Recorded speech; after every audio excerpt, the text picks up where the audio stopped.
Olá a todos e sejam bem-vindos a mais um episódio do podcast Facility Management Sem Mistérios. Nesta semana a gente apresenta a segunda parte da entrevista com Paulo Barreto, da Barreto Engenharia. Curta e acompanhe a partir do finalzinho da nossa conversa da parte 1. E só para fazer mais uma correlação, voltando para o fator de potência e a mesma questão para as distorções harmônicas.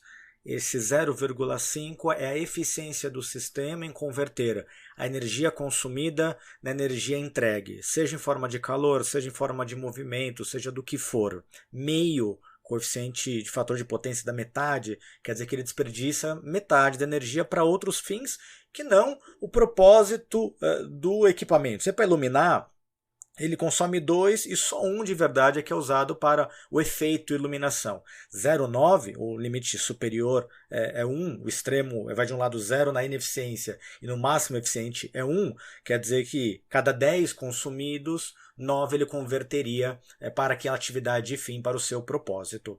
E aí, Paulo, eu queria que você falasse, porque o momento é mais do que propício, é um componente econômico por trás também, certo? Essa energia que está rodando o meu relógio não está sendo utilizada para atividade de fim, mas ela custa dinheiro na minha conta, correto? Então, vamos lá.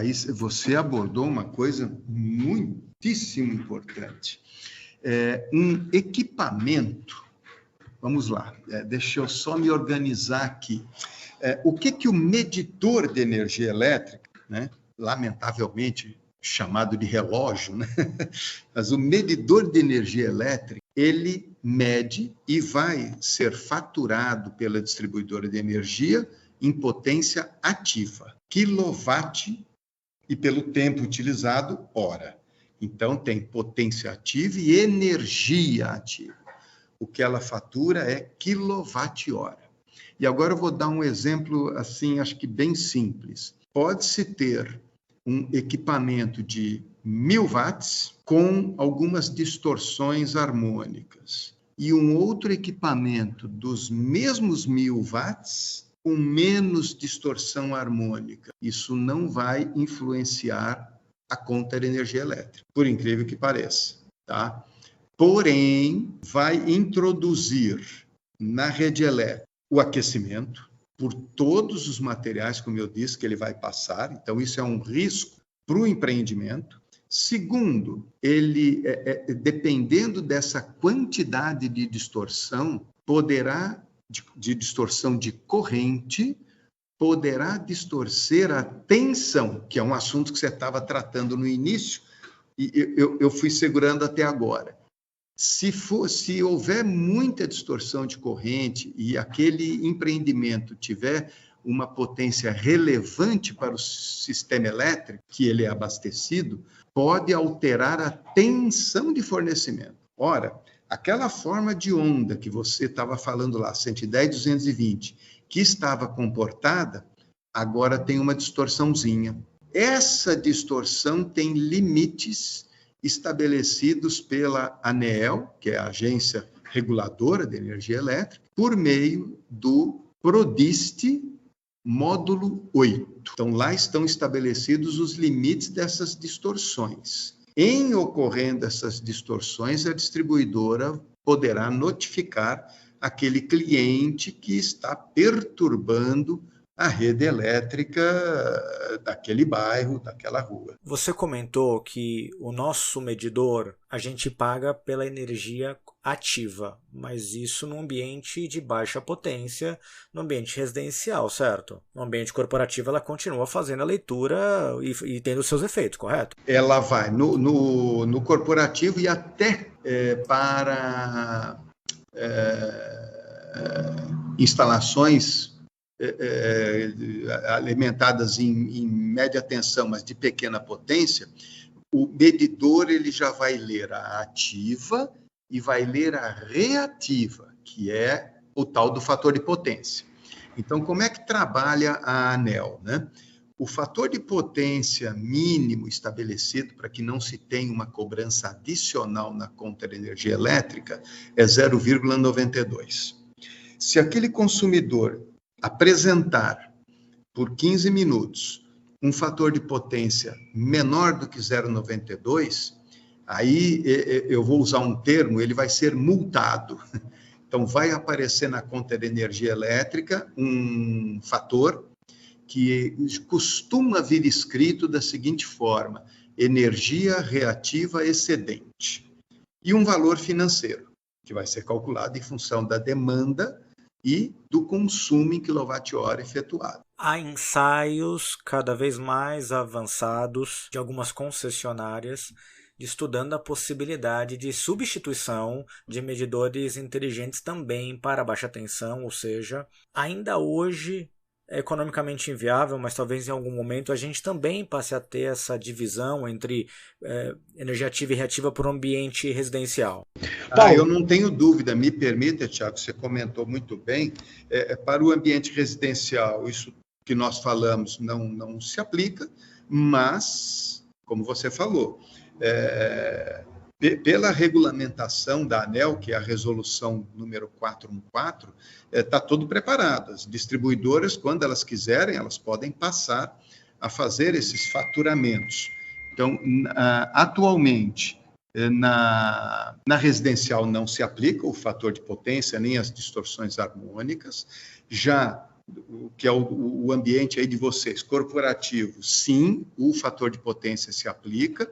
E eu vou mais longe.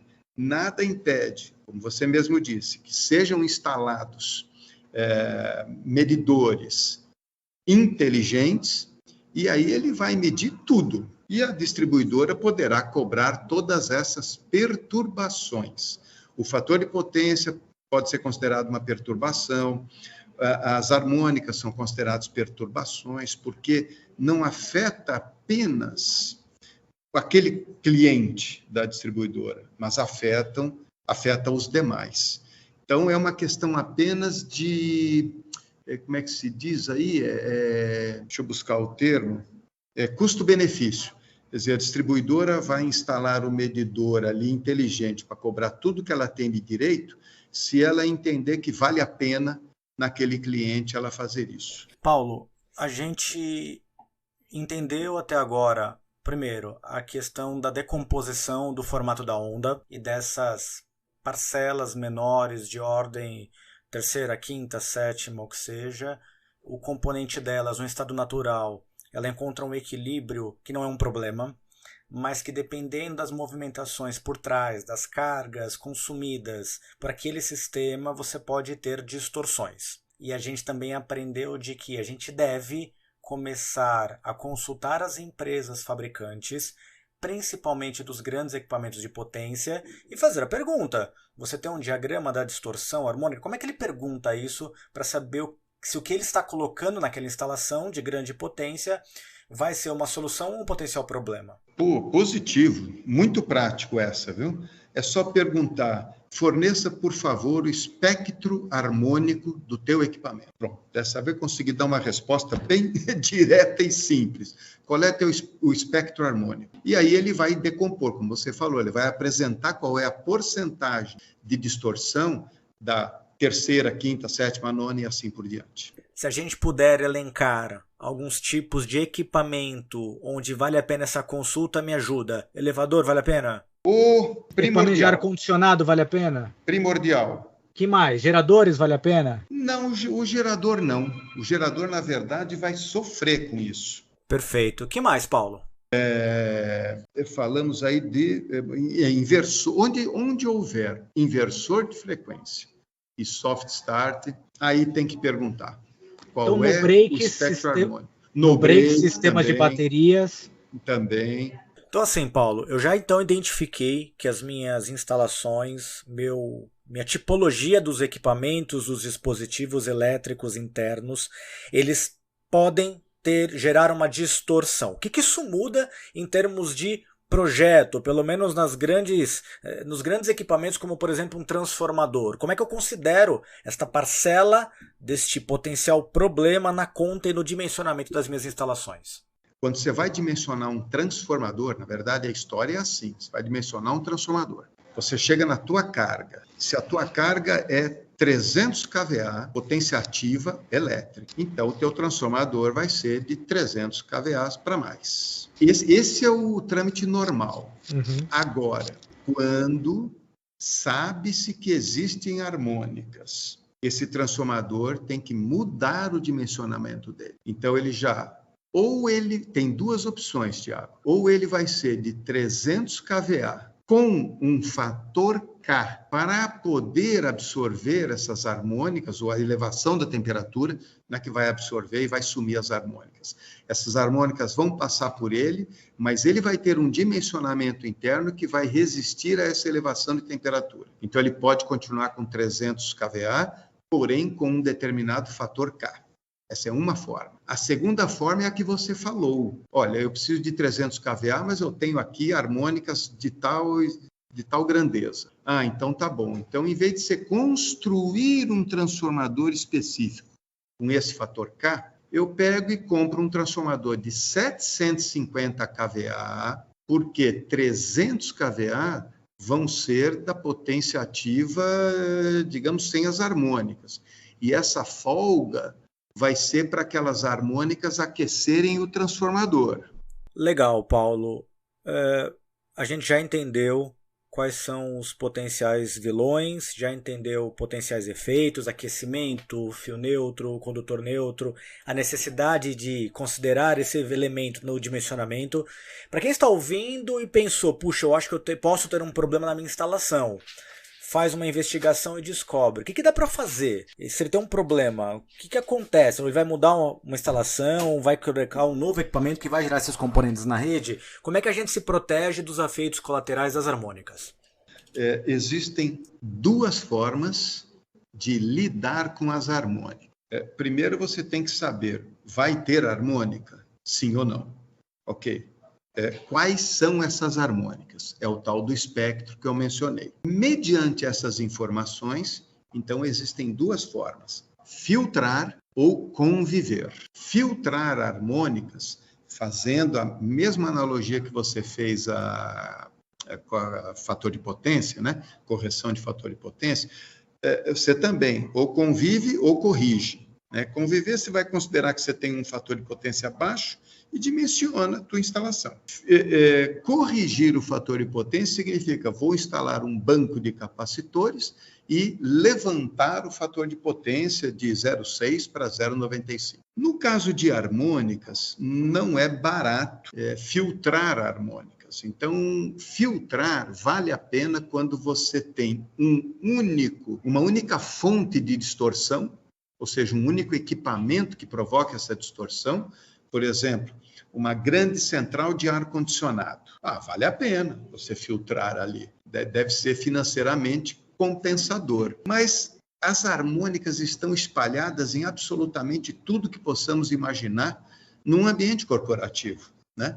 Todos os nossos equipamentos. Então, não dá para filtrar. Tirando essa situação que as harmônicas estão pulverizadas e filtrar somente num equipamento dedicado, a segunda forma é o conviver. E é isso que nós fazemos. Os projetos de instalações elétricas são elaborados no sentido de conviver com essas harmônicas. Ou seja, eu sei que tem as harmônicas, conheço o espectro harmônico e eu sei que vai aquecer os materiais elétricos. Então, eu vou dimensionar esses materiais para não aquecerem acima dos limites permitidos. É desta forma. Paulo, para a gente começar a encaminhar para o nosso encerramento, você falou de conviver e eu vou perguntar como é que a gente mitiga ou reduz. Mas antes, eu queria que você elucidasse o seguinte: quais são os equipamentos, dispositivos, sistemas que mais sofrem com a presença de harmônicas geradas por outros equipamentos que nós já discutimos? Legal. Então, só voltando ao conceito, né? Quem gera harmônicas são os equipamentos. Não tem nada a ver com a instalação elétrica. Então, o que vai ocorrer é o aumento da corrente que aquele equipamento gerador de harmônicas vai promover na instalação. Aí você pergunta, legal, quer dizer que eu tenho um equipamento aqui que é o vilão, eu vou conviver com isso, como você falou, na pergunta anterior, né? E os outros equipamentos? Bom, o que pode acontecer com os outros? Por conta desta corrente que vai passar na instalação, fruto desse equipamento que gerou a harmônica, eu diria nada, não vai ter influência desta corrente. Porém, aí foi muito boa a tua pergunta, porque tem duas consequenciazinhas. Como esta corrente do equipamento vilão é maior do que a presumida, porque vamos partir do princípio que quem fez essa instalação não tinha noção das harmônicas, então considerou um dimensionamento normal. Com este equipamento vilão ligado, vai ter um aumento da queda de tensão na instalação elétrica. Então, por exemplo, os outros equipamentos que têm que funcionar aproximadamente com seus 220 volts, poderá ter agora uma tensão menor aplicada a esses equipamentos. Segundo, eu mencionei também, se a distorção harmônica for grande, numa instalação elétrica grande, pode alterar a forma de onda da tensão. Então, aquela senoide bonitinha, 220 volts, agora virá distorcida.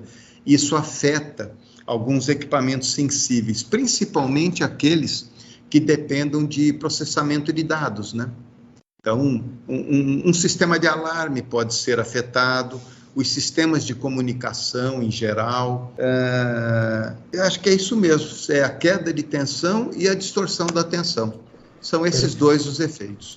Perfeito, Paulo. Eu lembro agora, revisitando algumas situações, de eu precisar ter que colocar estabilizadores de tensão na frente de alguns equipamentos, porque por uma razão que ninguém sabia explicar, havia uma queda acentuada naquele ponto. Então talvez esse tenha sido um dos potenciais vilões naquela época. E nesse caso de conviver, como é que a gente mitiga? O que dá para fazer para reduzir, para a gente fechar nosso programa? Legal. Bom, como nós vimos, as cargas são os vilões. Então, algumas sugestões de caráter organizacional que eu posso dar, não de caráter técnico, porque isso vai ser função de cada equipamento, cada instalação, mas de caráter organizacional. Primeira coisa, escolher muito bem o projetista da instalação elétrica, aquele que vai fazer o projeto da própria edificação, próprio empreendimento, né, o projeto geral, ou então o projeto de equipamentos que serão acrescentados na instalação elétrica. Ou seja, a lâmpada amarela agora tem que acender quando alguém for contratar uma empresa para colocar uma central de ar-condicionado, uma grande máquina numa empresa, trocar elevadores. Está aí uma coisa interessante. Muitos edifícios que tinham elevadores eletromecânicos, já de longa data, vêm fazendo uma modernização. E eu tenho certeza que aqueles que estão envolvidos com a modernização dos elevadores não têm a menor noção de que vão inserir harmônicas naquela instalação elétrica. Então, o projetista precisa ser bem escolhido para ele poder orientar esses empreendedores na modernização dos elevadores. Esse é um ponto. O segundo não me levem a mal, caros ouvintes, mas abandonem a cultura do mais barato. Isso é imprescindível, não só para a questão das harmônicas, mas para tudo. Só que aqui, particularmente, quem vai comprar equipamentos e se restringir a fechar o negócio pelo preço, vai dançar, vai criar um passivo. Passivo este que vai ter que resolver posteriormente na instalação elétrica, porque não levou em consideração, no fechamento do negócio, características elétricas. Está preocupado só com o preço, né? É mais ou menos como aquele caso do fator de potência. Olha, eu tenho um equipamento aqui de 1000 watts com fator de potência ótimo. E um outro fornecedor com o mesmíssimo equipamento, dos mesmos 1000 watts, só que com fator de potência menor. Só que isso não entra na negociação, né? E aí você vai comprar o mais barato, que é aquele que vai te dar problema. Então, é abandonar a cultura do mais barato, né?